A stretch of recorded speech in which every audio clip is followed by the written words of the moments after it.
तो इस वक्त नवनीत सहगल एक प्रेस कॉन्फ्रेंस कर रहे हैं, कोरोना को लेकर स्थिति को स्पष्ट कर रहे हैं और कई सारी जानकारी उन्होंने शेयर की है। चलिए बढ़ते आगे। अयोध्या से कोऑपरेटिव बैंक एम्प्लॉयज यूनियन के प्रदेश महामंत्री सुधीर कुमार सिंह से हमारे ब्यूरो चीफ राघवेंद्र शुक्ला ने खास बातचीत की है। हमारे साथ मौजूद हैं आज के खास मेहमान सुधीर कुमार सिंह, जो कोऑपरेटिव बैंक एम्प्लॉयज यूनियन के महामंत्री हैं। सर, स्वागत है आपका न्यूज वन इंडिया। धन्यवाद। सर, कोरोना काल में एक तरफ को लेकर के पूरा देश जूझ रहा है। किसान, एक गरीब तबके के लोग बैंकों में पैसा जमा करते हैं। जिला सहकारी बैंक की स्थिति मैंने कई जिलों का सर्वे किया, पाया कि वह जब बैंकों से पैसा लेने जाते हैं तो उनकी खुद की जो गाढ़ी कमाई है, जमा पूंजी है, वही देने में समस्याएं आ रही हैं। आखिर क्या है पूरी मजबूरी? जी, ये सही है कि जिला सहकारी बैंकों में किसानों के कुछ जनपद में पैसे के भुगतान में समस्याएं आ रही थी। वर्तमान में कुछ जनपद के भुगतान में समस्याएं हैं। इसके लिए हम लोग आज संगठन के स्तर से लगातार प्रयास में हैं, लेकिन ये दुर्भाग्य कहा जाएगा सिस्टम का कि एक ऐसा सिस्टम बना है सहकारिता का कि पैसा या तो शासन से समय से नहीं मिल पा रहा है, या खाते धारकों का पैसा जहां पे सुरक्षित है वो बैंकों को नहीं मिल पा रहा है, जिसे हम भुगतान नहीं कर पा रहे हैं।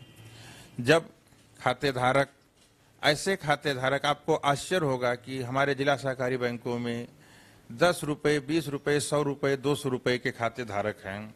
जो किसान 100 रुपए निकालने के लिए 4 किलोमीटर पैदल चल के आते हैं, और अगर एक बैंक हमारा कह देता है कि 1 घंटा बैठिए, पैसे की व्यवस्था हो रही है, तो उनकी दशा देख के बहुत वेदना होती है। इन सब की स्थिति सुधार के लिए हमारी प्रदेश सरकार माननीय श्री आप लगातार प्रयास कर रही है, लेकिन विभागीय कुछ सर सरकार ने जो है गत फरवरी में ही कहा था कि उत्तर प्रदेश की 16 बैंकों में 1-1 लाख रुपए तक का भुगतान उन्हें अनिवार्य तौर पर किया जाए। बावजूद लोगों को, यानी ग्राहकों को, अभी उन 1 लाख रुपए का भी भुगतान नहीं हो रहा है। जी, आप सही कह रहे हैं। अभी आप लोगों ने भी देखा होगा, पूर्वांचल के 16 जिला सहकारी बैंक जिनका कार्य क्षेत्र 25 जनपद में है, उनमें एक आदेश हुआ कि 1 लाख रुपया या जितना जमा है उसका 50% भुगतान किया जाए। इस न्यूज़पेपर में पढ़ के जनता वहां की बहुत प्रसन्न हुई। जनता मतलब जो खाते धारक हैं, वो लगातार बैंकों में आना शुरू की और अपना पैसा मांगने लगी। लेकिन सिस्टम क्या है कि जिला सहकारी बैंकों में जो पैसा जमा है, जो पैसा शासन से उनको 2012 में जब बैंकों को लाइसेंस प्रभावित हुआ था, जो केंद्र सरकार, उत्तर प्रदेश सरकार, नाबार्ड के माध्यम से मिला था, वो सारा पैसा उत्तर प्रदेश कोऑपरेटिव बैंक में है। उत्तर प्रदेश कोऑपरेटिव बैंक उन पैसे को दे नहीं रहा है बैंकों को। उनके ब्याज से कर्मचारियों का वेतन दिया जा रहा है और कुछ डिपॉजिटरों का पेमेंट हो रहा है। लेकिन खाता धारक ने जब समाचार पत्रों में पढ़ा कि ऐसी एक आदेश जारी हुआ है, खाता धारक प्रसन्न हुए, तुरंत शाखाओं में लाइन लगी। आपको आश्चर्य होगा, कई बैंकों में तो खाता धारक और हमारे शाखाओं के कर्मचारियों से विवाद तक हुआ। अभी बस्ती या कई जनपदों में मारपीट की स्थिति आ गई, कई जनपद में पुलिस आई, लोग पैसा मांगना शुरू किए। भाई, आप आदेश जारी कर देंगे कि 1 लाख रुपए या 50% जो कम है भुगतान होगा, ठीक है, अच्छी बात है, बहुत अच्छा हुआ, आप पैसा दीजिए। बतौर महामंत्री हैं आप एम्प्लॉय यूनियन के, और खासकर एम्प्लॉइयों का भी आप दर्द समझते होंगे।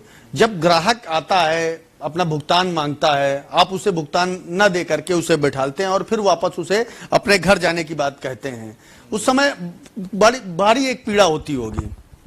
देखिए, ये स्थिति 2-3 बैंकों की है मात्र। अन्य बैंकें बहुत अच्छी चल रही हैं। जिला सहकारी बैंकें बहुत अच्छी, सुदृढ़, मजबूत बैंकें हैं। आपको आश्चर्य होगा कि कुछ जिला सहकारी बैंकें नेशनलाइज बैंकों से अच्छा काम कर रही हैं। 1-2 बैंकों में स्थिति हैं, और लेकिन वो सिर्फ सिस्टम की प्रॉब्लम से हैं। उनके पास इतना फंड है कि अगर वो चाहें तो 24 घंटे में सभी का भुगतान कर सकती हैं, लेकिन सिस्टम गड़बड़ है। मैं ये मांग करता हूं। सर आप तो खुद ही एक एम्प्लॉय यूनियन चला रहे हैं, सिस्टम को चुनौती दे सकते हैं, क्या आपने कभी कोई इस तरीके की मांग नहीं रखी? मैंने लगातार संबंधित अधिकारियों से पत्र लिखा, व्यक्तिगत अनुरोध किया है और मुझे आश्वासन भी दिया गया है कि जल्द ही सभी बैंकों को पैसा रिलीज कर दिया जाएगा।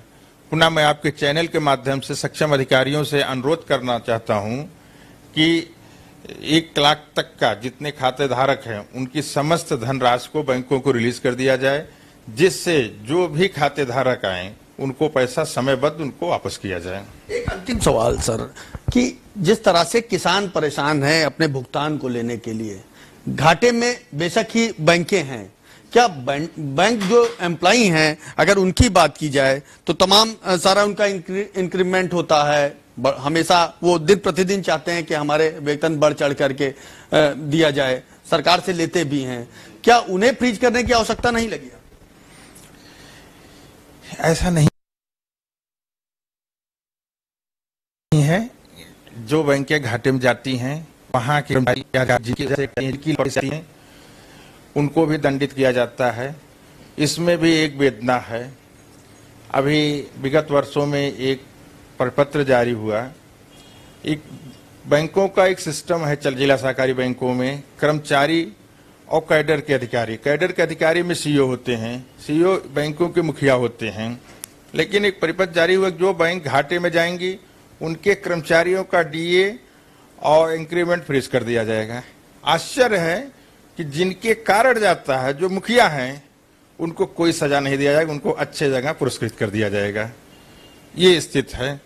तो मेरी मांग ये भी है कि जो बैंकों का संचालन करते हैं, जो कहा जा सकता है कर्ता धर्ता हैं, जिनको निरीक्षण पर्यवेक्षण के सारे अधिकार हैं, अगर बैंकें घाटे में जाती हैं तो उनको भी दंडित किया जाए। साथ में हमें कर्मचारी यूनियन का नेता भी हूं, कर्मचारी भी हूं, कर्मचारी की लापरवाही हो रहा तो उनको भी दंडित किया जाए।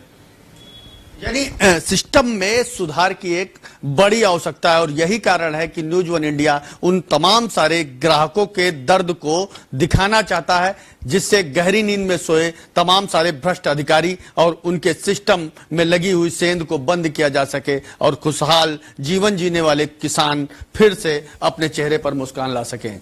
सहयोगी वीडियो जर्नलिस्ट मोहम्मद रजा के साथ Raghavendra Shukla, news one India, Ayodhya.